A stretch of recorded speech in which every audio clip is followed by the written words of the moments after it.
Hello everyone, I'm Babli Jonathan. You welcome to this edition of The Insight on Equinox Television. In this edition of the program, we'll be taking a global look at the media landscape in the Republic of Cameroon with focus on two areas that are affecting the practice of journalism in the Republic of Cameroon. I'm talking about hate speech and fake news. We'll also continue with our series on the way out of the deepening Anglophone crisis rogging the two Anglophone regions of the Republic of Cameroon, the Northwest and the Southwest regions, for close to 3 years. Now, stay with us and discover our guest.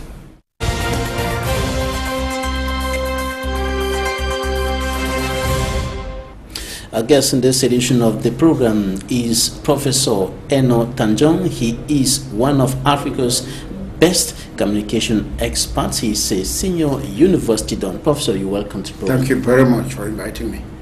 You are a senior university don, like I indicated earlier, and one of Africa's best communication experts. You were the pioneer head of department of the journalism and mass communication at the University of the Boya, a department that you founded, and now you are lecturing in some universities in the country and even out of the country. That's true, correct. Right. When you look at the media landscape in Cameroon today, what's your take on the evolution of the practice of journalism? Journalism practice is not static. It evolves. And the bottom line is that the new ICTs, information communication technologies, have also pushed the boundaries and expanded the frontiers of journalism practice to put quality into the journalism landscape today. There are a lot of things we are doing right, because I believe in hope, but there are also a lot of things we are doing wrong. Things like hate speech. Hate speech is very, very prominent, especially within the context of Cameroon today. Now, what explains the fact that today this phenomenon of hate speech is fast growing and it's spreading like wildfire in the audiovisual, the print media, and even on social media and so on? It has to do with cleavages and interests. Hate speech is psychological, it's sociological, it's economic. You've acquired a certain amount of wealth or power, and it's difficult for you to say, I want to let it go. And therefore, mechanisms to protect, to conserve, to preserve, whether your economic interests or your power interests, you can generate and go into this hate speech track. And hate speech, as I said the other Tuesday, some scholars say it's words that kill. It's aversion.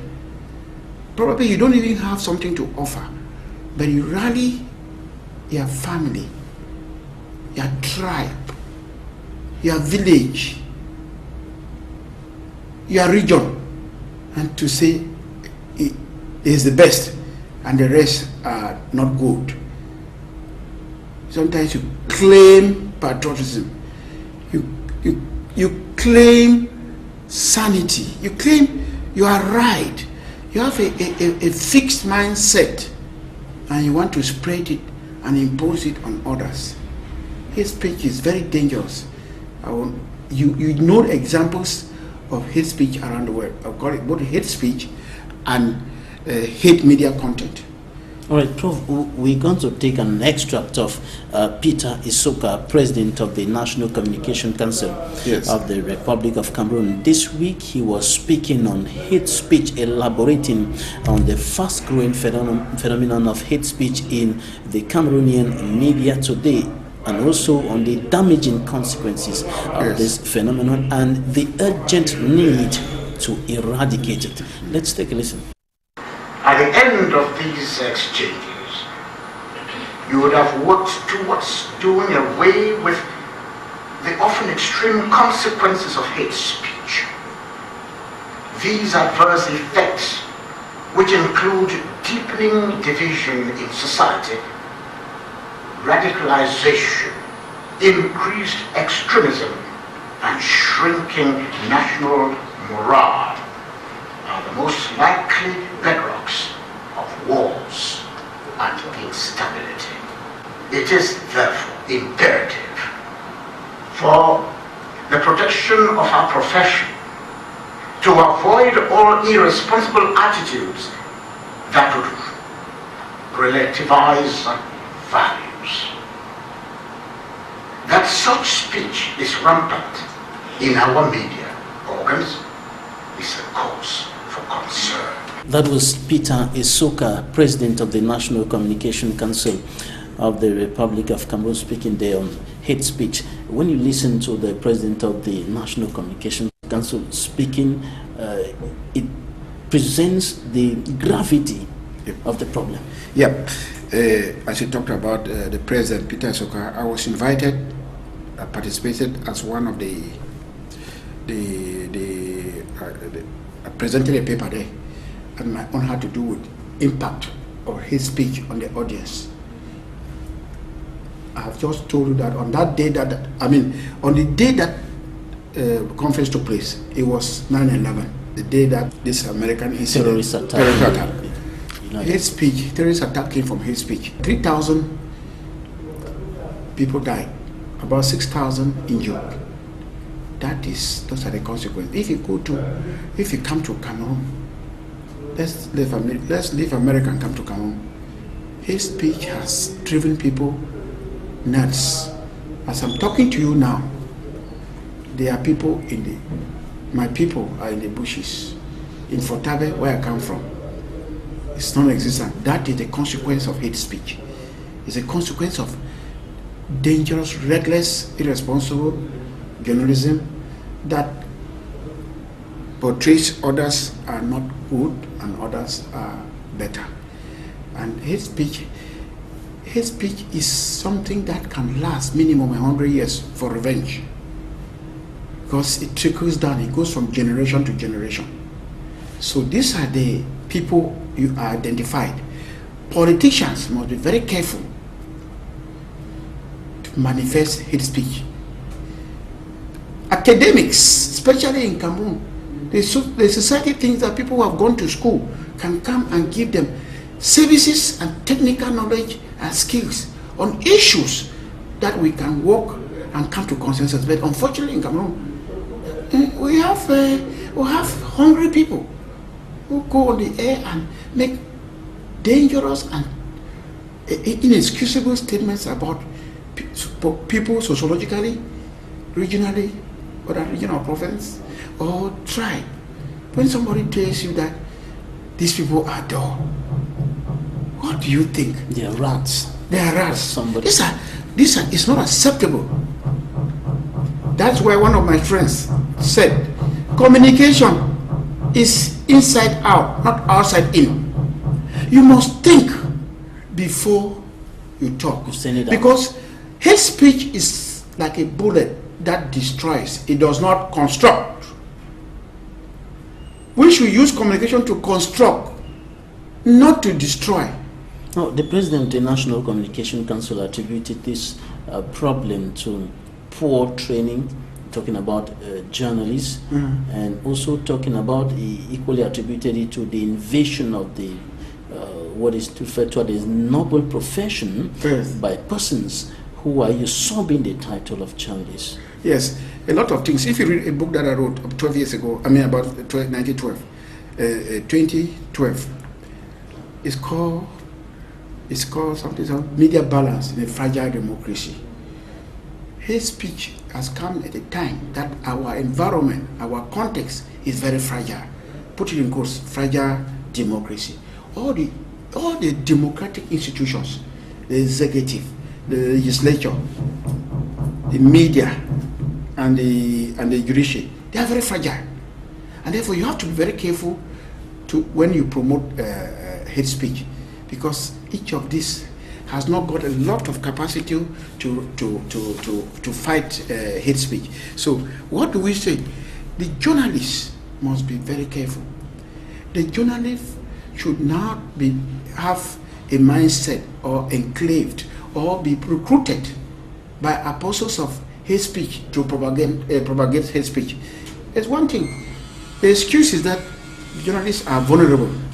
Poverty, among you earn maybe $50 or $100,000, $200 a month, and you are vulnerable to those manipulators.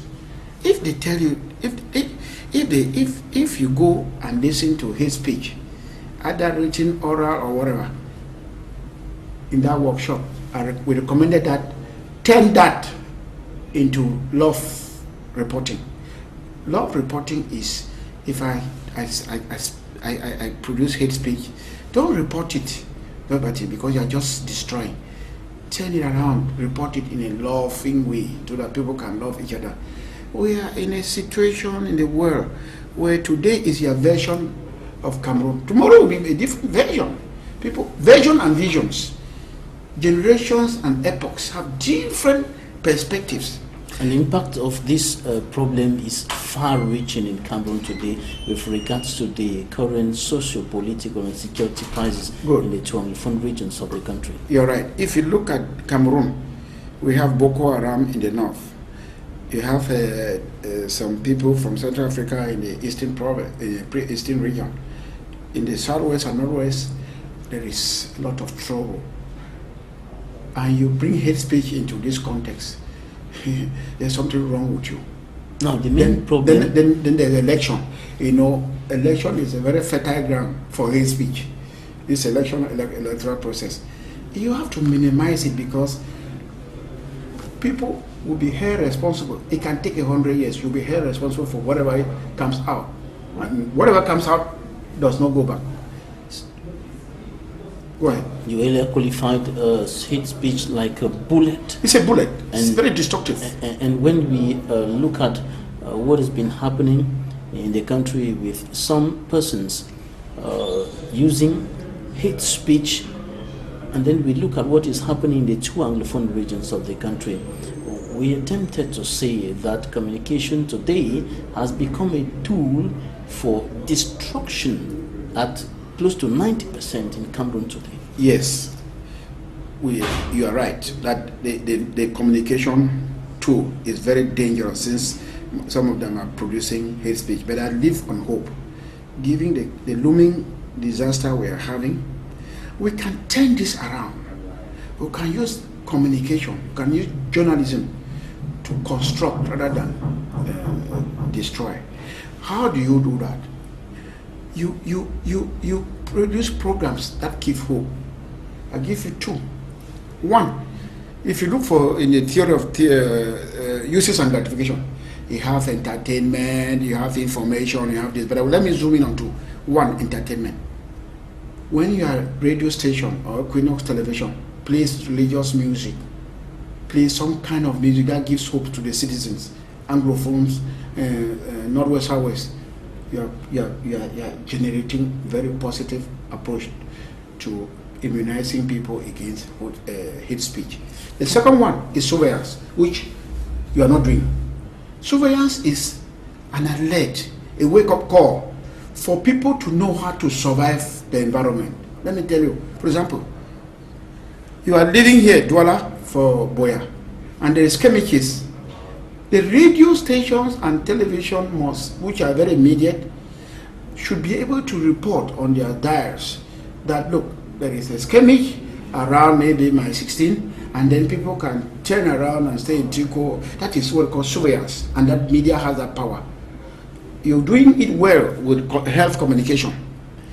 There was a time they said there was monkey pox in Akwaya and Ngi, and that those two regions were identified.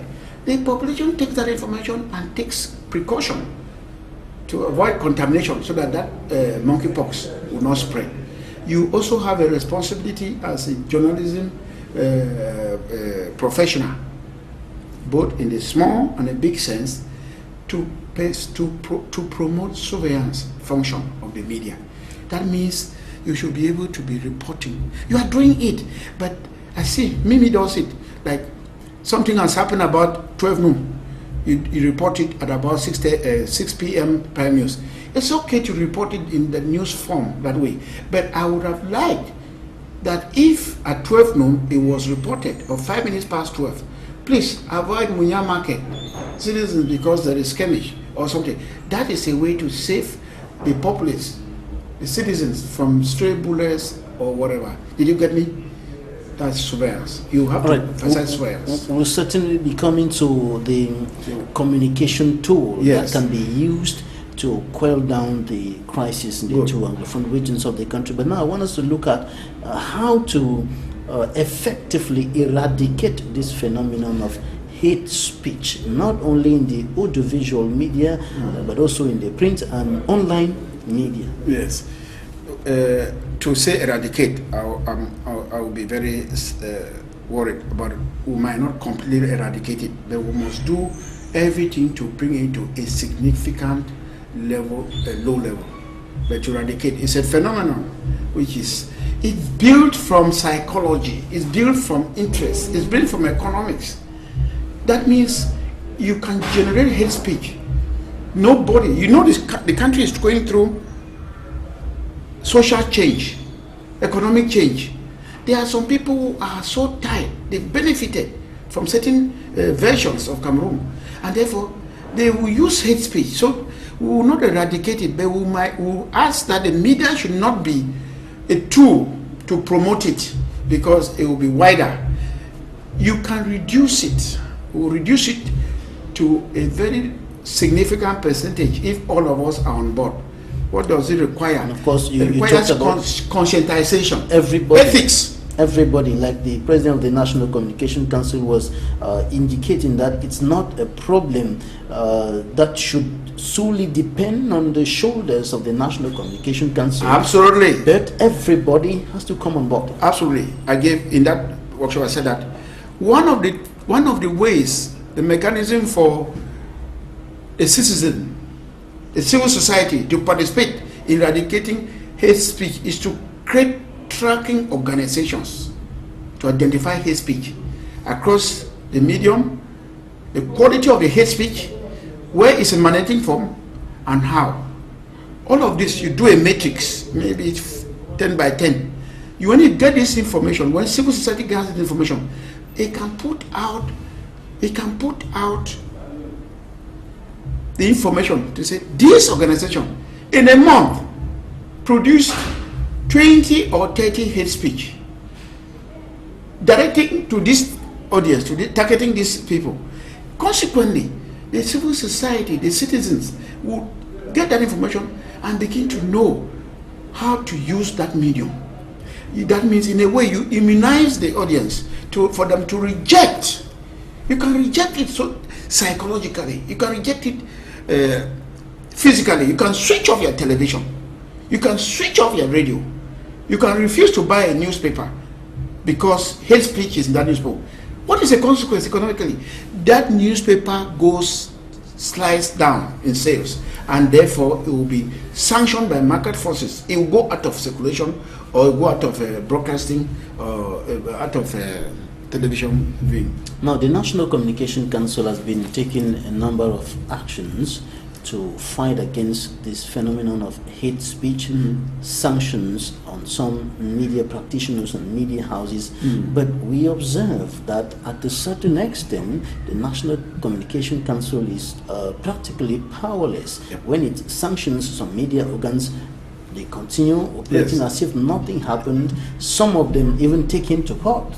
President of the National Communication Council. In this kind of context, can the National Communication Council effectively do its job as far as this problem is concerned?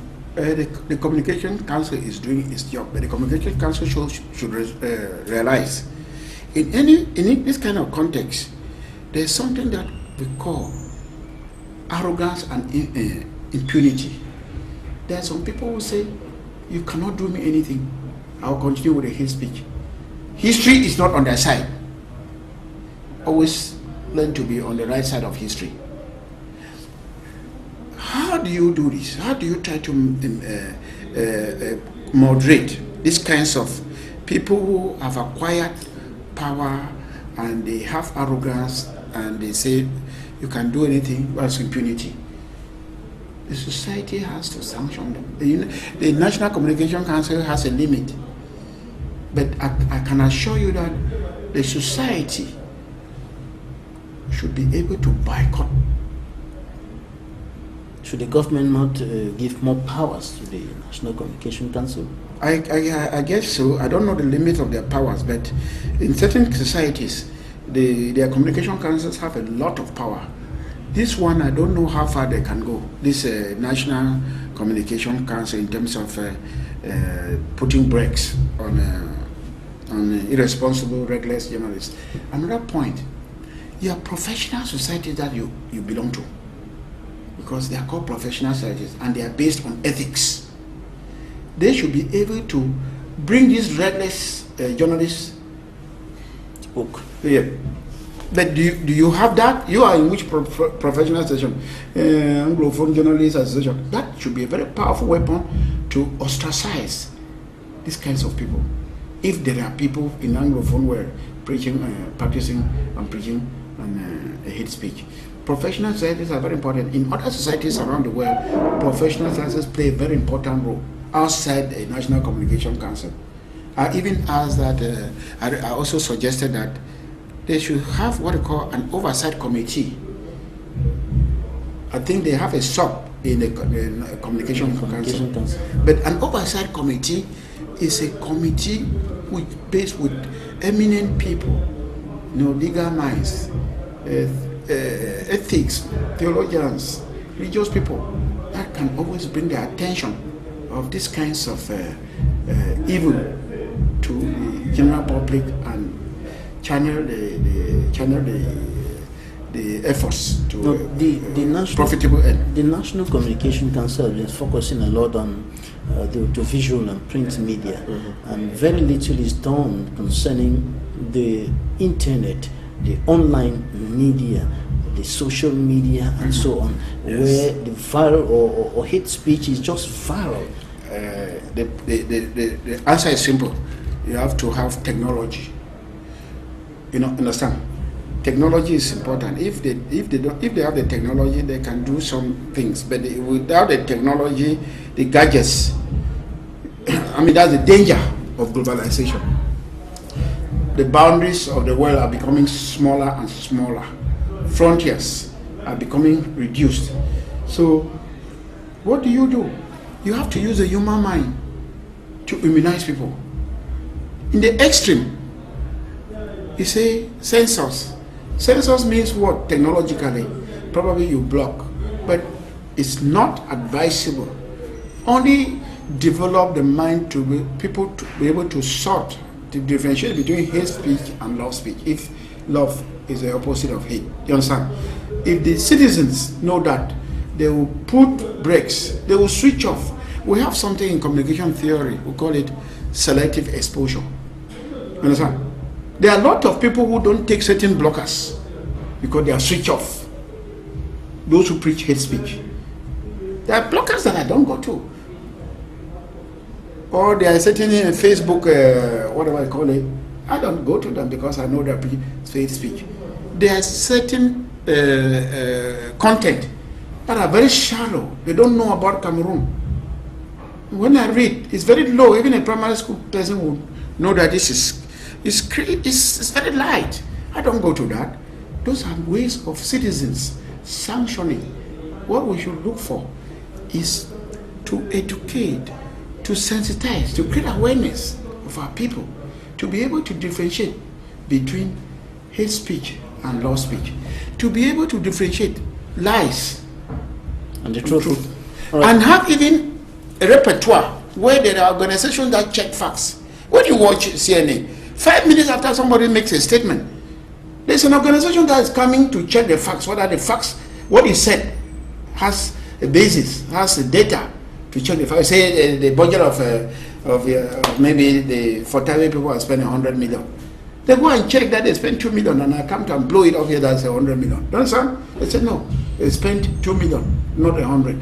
Those are the kinds of things that immunize. Immunization, it protects you against falsehood. It protects you against hate speech. And for you to be well protected against hate speech, you have to be well informed. Absolutely. And this is the role of the media. One of the functions of the media is 3 things happen in the media. Informed information, informed judgments, informed decisions, and informed choices. You must have that capacity to make informed choices.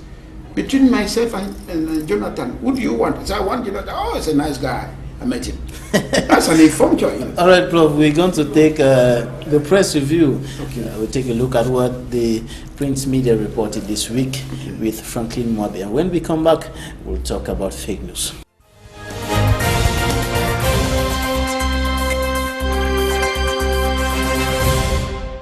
The Guardian Post reports the protest of women in tears over continuous bloodshed in the northwest and southwest regions of Cameroon. In other news articles, the paper highlights upheavals in Oku in the northwest region following the release of a kidnapped fawn, compelling the locality's divisional officer to escape as his office and police station were set ablaze. While corner killings and attacks on buses in Bamenda sparked condemnation. As reported in the Post, the armed men also halted movement to and from Bamenda, and attacks on schools in the Anglophone region are condemned by the United Nations Children's Fund, UNICEF. And the Chronicle reports that President Biya has ordered 15 divisional officers fleeing conflict-hit northwest and southwest regions to return to duty. According to the Chronicle, government and Ambazonian leaders are trading accusations over the bloody 2018-2019 school resumption. In another issue of the Guardian Post, Territorial Administration Minister Paul TANJONG accuses international rights groups of pampering Ambazonia fighters who seized a Boya neighborhood for 3 hours. The Horizon projects dialogue as the way out of the crisis and not strong armed tactics. Concerning the armed tactics, News Watch and the Guardian Post question the efficiency and effectiveness of military action against Ambazonia fighters. Another issue of the Guardian Post talks about a fight between Ambazonia leaders in the diaspora over money. The economic impact of the crisis, according to the Guardian Post, compels cash-strapped institutions to lay off hundreds of workers. As published by Eden newspaper, the International Monetary Fund says Anglophone crisis drains 24 billion francs CFA of 2018 state budget of Cameroon. The Star reports the meeting of the European Union and the Cardinal Tumi-led Committee of the Anglophone crisis. The Post Weekender reveals the adverse impact of bottlenecks on the acquisition of ID cards in the southwest and northwest regions. In politics, a former CPDM ally says President Paul Biya will be last if the October 7 presidential election is free and fair. The emergence of a new leader at the helm of the FACO Lawyers Association, ENOH Benjamin, is a big story in the Sun. He takes over from Barrister Agbobala.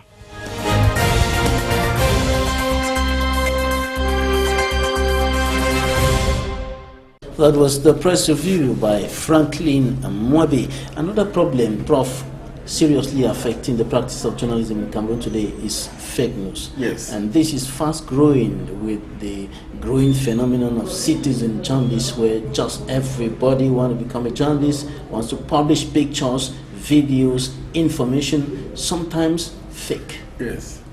It's very worrisome. It's not only in Cameroon, it's all over the world. But we can draw inspiration from other places where this fake news is very, very prominent. Fake news is a function of what? Scoops, deadline pressures, even evil intentions to manipulate. All of them come into fake news. Do we have a parallel organization? Do we have parallel organizations that give us correct facts about what fake news sends out? They showed there was a certain picture, I just saw it. A woman was a black woman maybe in America was trying to do fundraising for her business. In the process, they used of a white man and to put on a cheek. You have to have that capability to differentiate, to see that, because pictures cross-check. Yes, you cross-check. And some people might say, no, it's too abstract. No, it takes a very little effort to cross-check. This man is dead. Actually, in Africa, nobody takes information, what they call broadcast information, whether it's radio, television, and now with internet, without checking from the neighbor. It is something I've done in communication research. you have heard that this thing has happened. Just check. Just do something. You sit. It goes to the next level. I've just heard a certain death. Did you hear it? Or some information comes in a very fleeting manner. You did not hear well. Last name I heard was Tanjong. You go to your neighbor. There is a Tanjong that has they have just announced in Luncheon Day. Did they give the second name? That is how to check, to cut down. It's very simple, eh? But the issue, Prof, is that while you, the professional, you're cross-checking, the guy who is on the street has already put it on Facebook, on Twitter. He has put it. It's on the internet already. And now, how to counter the lies that have been published when you have the truth? This is what you do. There is always room for comment, like or dislike. You know, when you see those, when you have that platform or what you call a template. If, for example, you serve, you should be able to say this is a lie, and people will pick up from that. I see it a lot on the net, on Facebook. Somebody says something, okay, like reporting casualties. Somebody will say 10 or 20 died. Some other person I said no. From what we saw in the hospital, 5, not 10. You understand? That is my concern is that we are not going to eliminate fake news like we are doing, or like but we must develop a system that has the capacity to differentiate, to shift from fake news to fast cross-checking. Right. It is happening. 2 minutes after the President of America speaks, there is checking facts. Oh, he said it was 100 million, but this thing was 100 million. This was $20 million. That is one way. There are many other ways. Here in Cameroon, where interpersonal communication is still very strong, it's a strength, it's not a weakness. You have your next door neighbor, check, or a friend, check. I get some information sometimes. I have to check with a brother of mine who works. But I still use the technology. Hey, you have heard this? He works in Ombe, and he said, "No, okay, this is not." That is checking and cross-checking. No, but what explains the flow of this fake news from the social media, from the internet into the traditional media, that is the print and the audiovisual? Yes. Most often, some media organs would pick up the fake news and flush it out. You know, it's hunger, it's lack of knowledge and skills, and lack of anticipating or expecting the impact of that information. The difference between you and the journalism will still continue, because you go through news processing. At the end of the day, you gather, you process, you take all the parameters to process information, then you move it to dissemination. That's classic journalism, isn't it? But with fake news, it jumps the queue. But if you go through that normal process, at the end of the day, you win.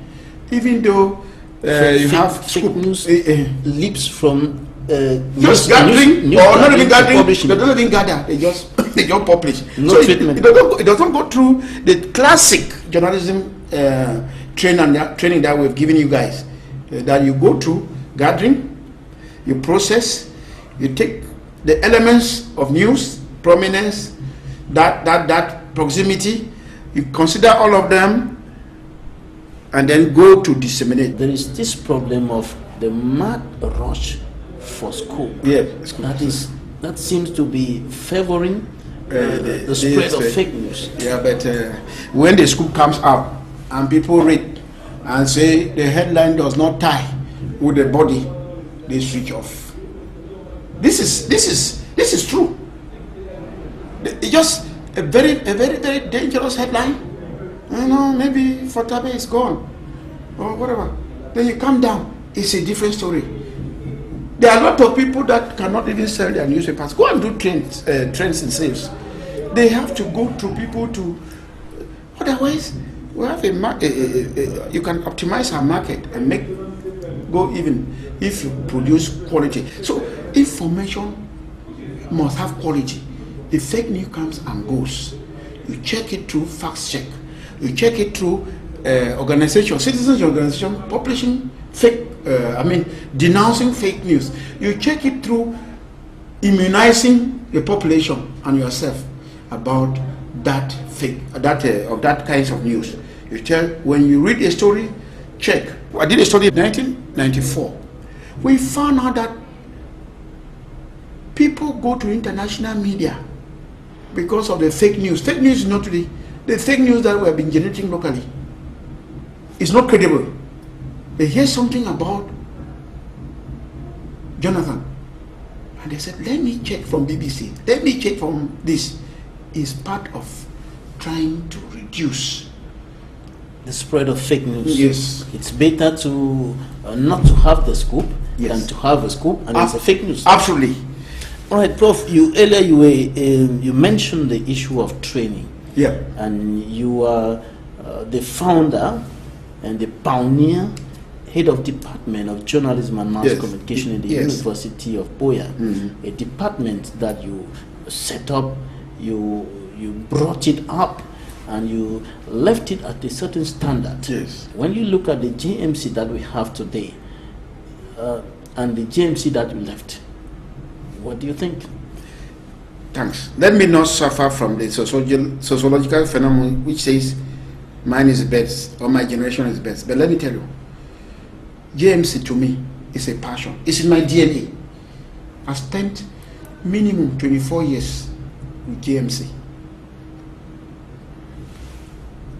The vision, about 3 days ago, I was having a social with the former students. One of them said that the program we designed gave them the latitude to go out and get jobs in all spheres of communication.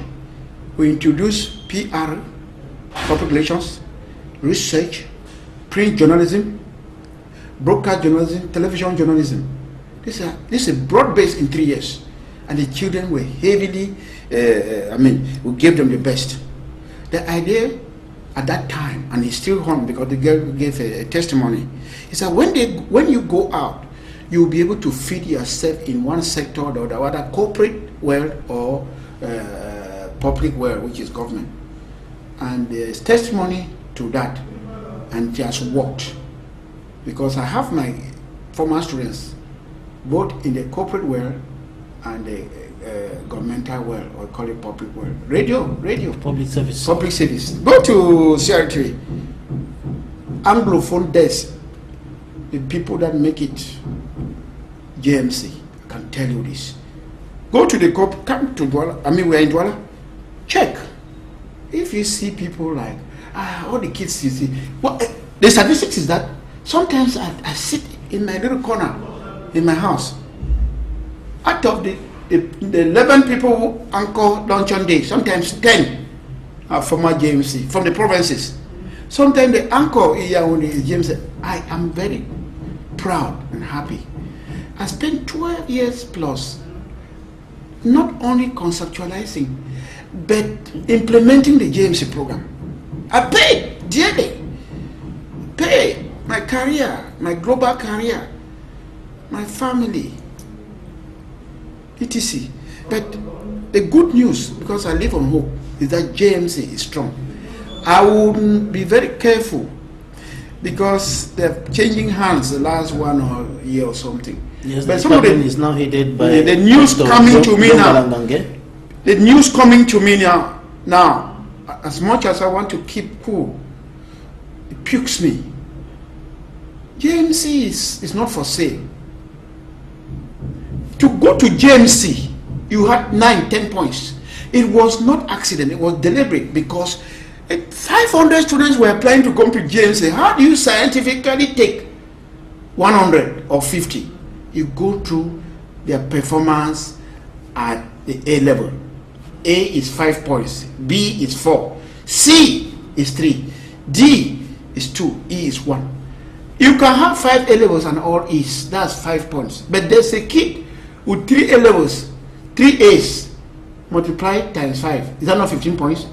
That means their entry level gives you the leverage that your predictive validity, that means your ability to go out will be very high. Even to go out with a quality degree, and that has been happening. The failure rate was very low, was just about 5%. The facts are there. And the failure rate today is I hear that it is madness. When you bring people with 2 E's, I have nothing against 2 E's. What do you expect? You don't even create the enabling environment for the kids. I was watching something. But the post that you handle, that is the head of department, is today in the hands of one of your sons. I want to put it that way. Yes. One of your academic sons, right. Dr. Leonga Langange. Yes. What is happening? What happens in human history? Everybody brings his own aura, his own vision to the post. The post is the position is a function of what you bring into it. Whatever position you have, that young man, I think it's about a year or something, so I will not be too quick. But I require the civil society, the consumers of GMC, to start making points about the quality of GMC. I'm not an end user. I was on the side of knowledge production. So it is you again, your organizations. How many GMC are here? But the other day I was one of the ex-students of GMC, a very big man in Yaoundé. He says the quality of the intents now is not something to write home, and therefore there's something going on in terms of the quality. But we must live on hope. What could be that? The quality has to do with individual commitment in terms of the trainers, and it has to do with the enabling environment, and it has to do with things like the entry level, because quality is a function of many things. Quality byproduct. So you have to have the scientific mind to look at and do partials. How much is high entry level bringing into quality? How much is the enabling environment? Let me give you an example. What is the enabling environment? For example, they were talking about Finland has the best educational system in the world, and the statistics that for every classroom, primary school, there are minimum 3 teachers in Finland. You understand? They have the highest score in maths. Finland, 5 million population people. They have the best educational system in the world. When you go to GMC and you have 300 students in a class, when I ran GMC, I stood firm. I'm not interested in quantity, welfare. I'm interested in quality so that they can go and make impact. I knew every kid to the placenta where the placenta was buried. What's your relationship like with the present HOD? No, I don't have any relationship. Are you advising your son? No, excuse me. I have developed what I call progressive disengagement. I have a few years to go. For about 7 years ago, I put out this concept, progressive disengagement. It's meant to guarantee continuity. It's meant to guarantee quality. Progressive disengagement. And the more you project yourself aloud, the more you handicap people from coming out with their creative potential. So you have to disengage. And that is what I'm doing. I am progressively disengaging so that everybody takes his historical responsibility. All right, Prof, we're going to take interviews of the week right now. When we come back, we'll continue on our series on the way out of the young infant crisis, and we'll be looking at the communication tool that can be used by politicians, that can be used by the civil society, and just everybody to get away out of this crisis.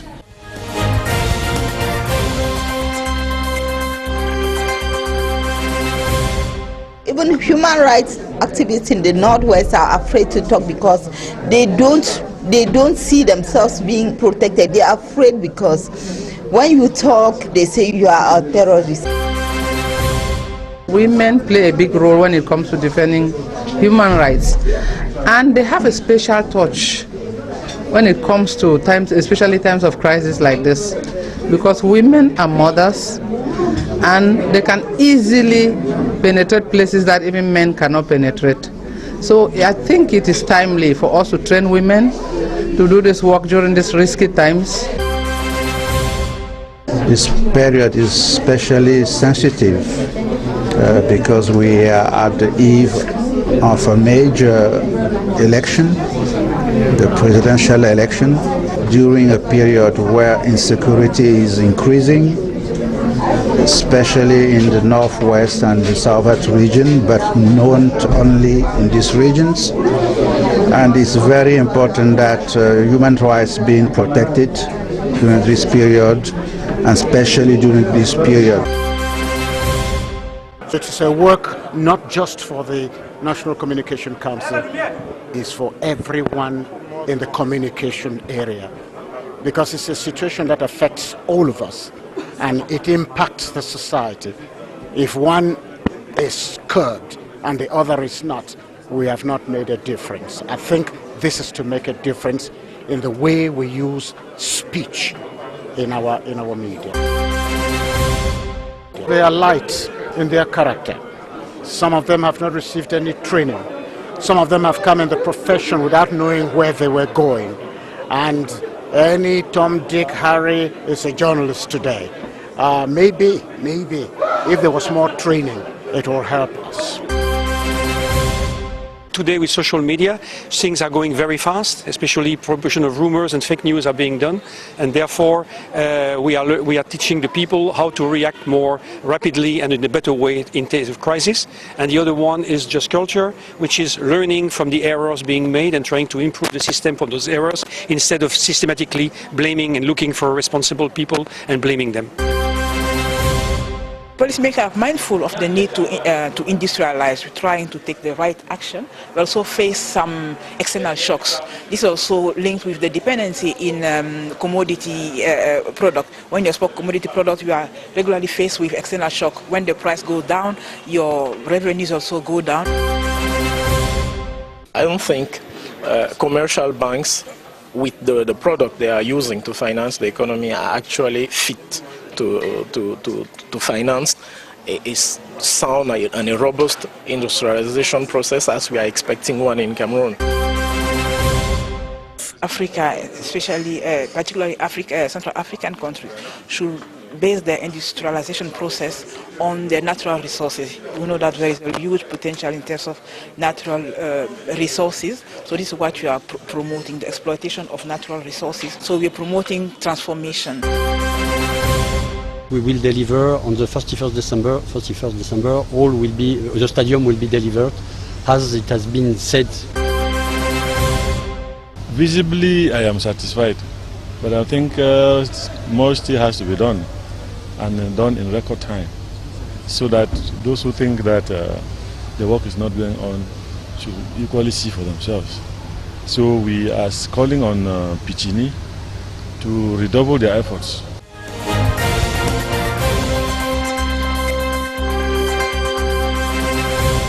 You will come back. Professor ENOH TANJONG, you are one of Africa's best communication experts. How can this tool, which is very important, be used by the stakeholders, the authorities of this country, to find a way out of the deepening crisis in the northwest and southwest regions? All right. It starts with the self.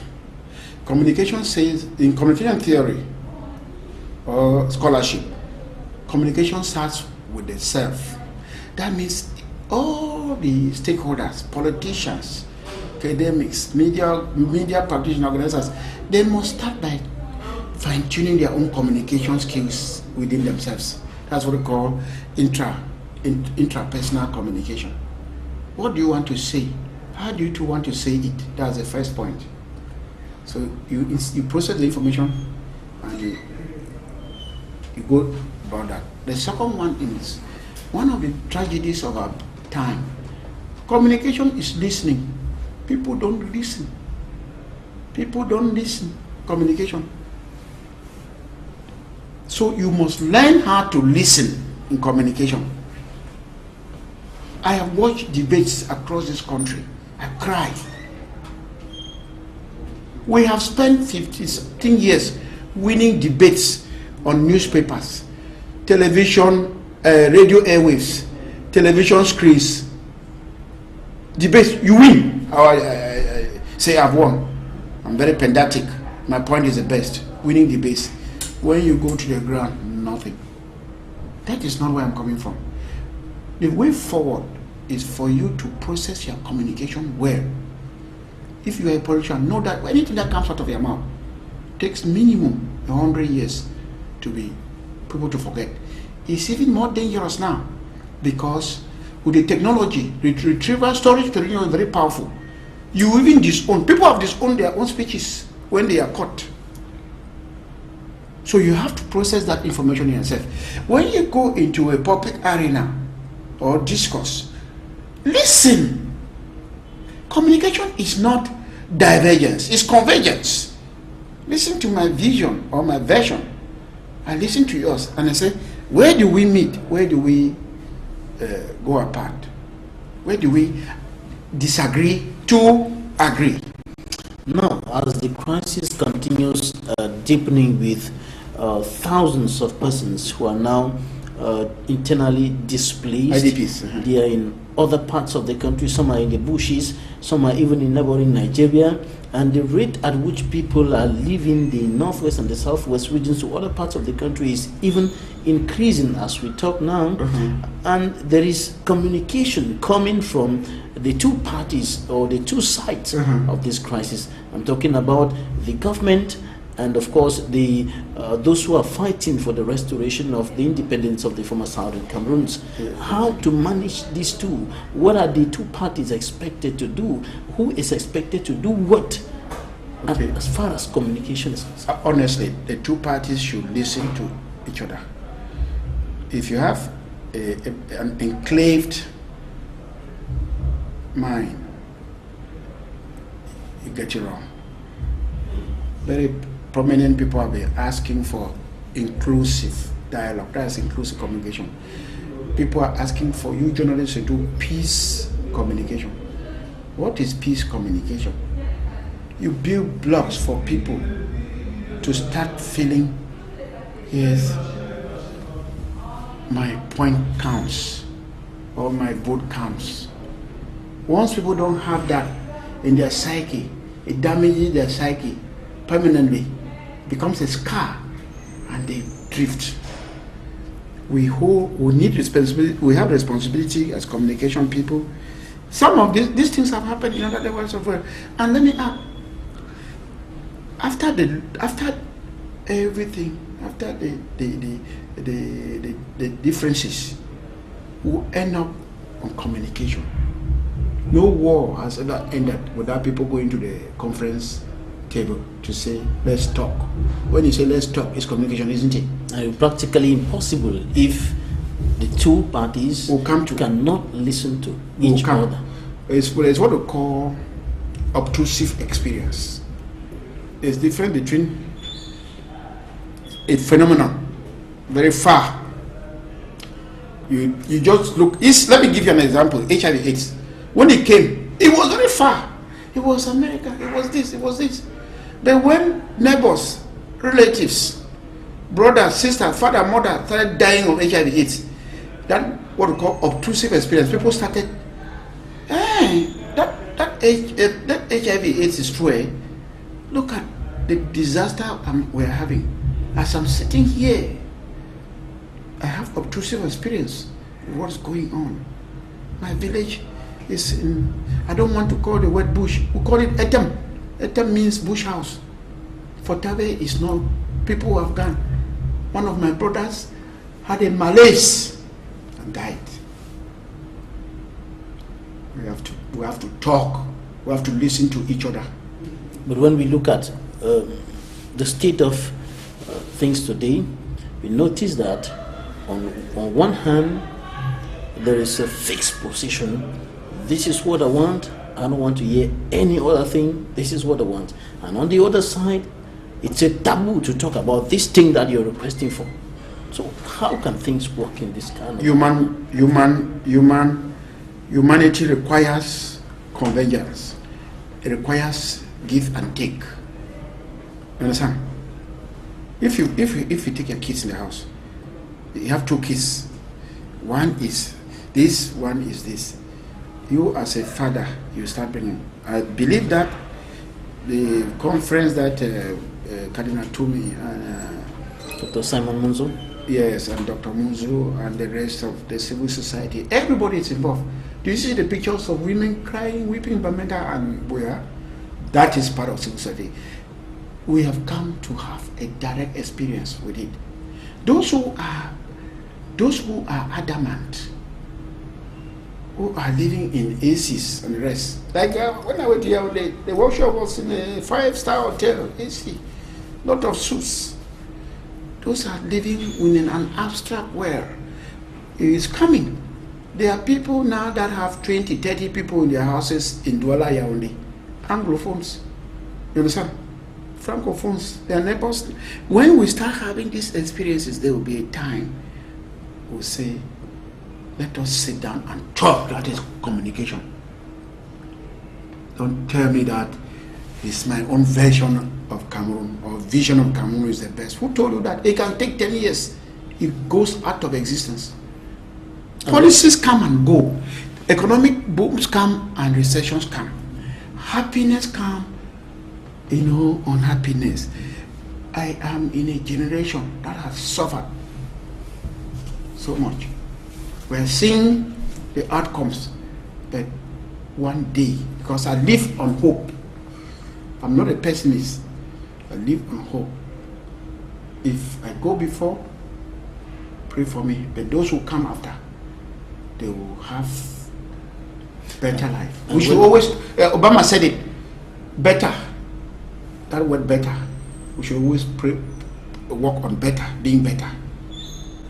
And when you're urging the parties involved in this crisis to listen to each other, are you saying that no subject should be? Oh no, that if you say there is a taboo, no. We have passed that stage. The subject should be a taboo.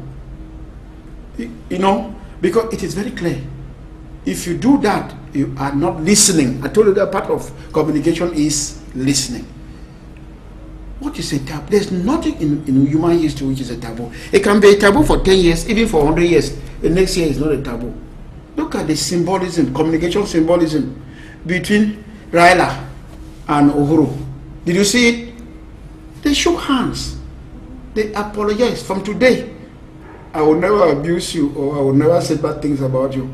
It helps a nation. Symbolism, communication is the most powerful weapon God gave us.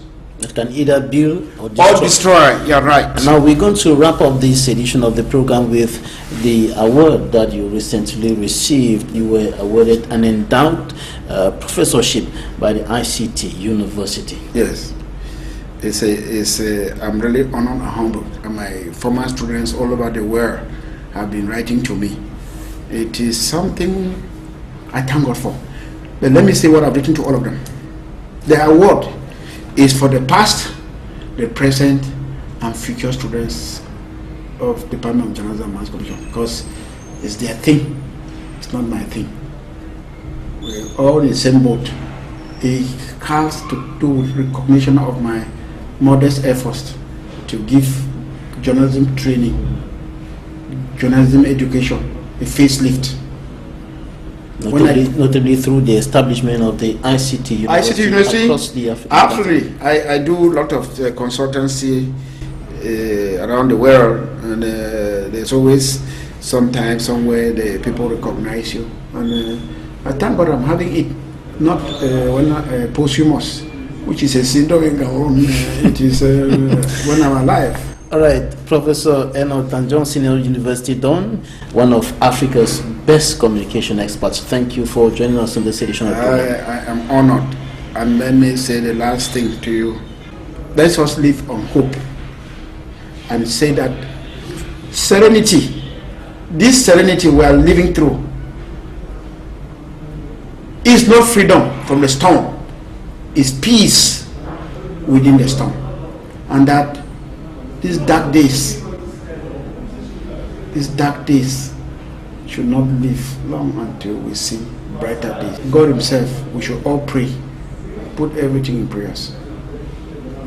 We should live in hope and put everything in prayers for God's intervention. Yes. Thanks, ladies and gentlemen, for staying with us. Goodbye.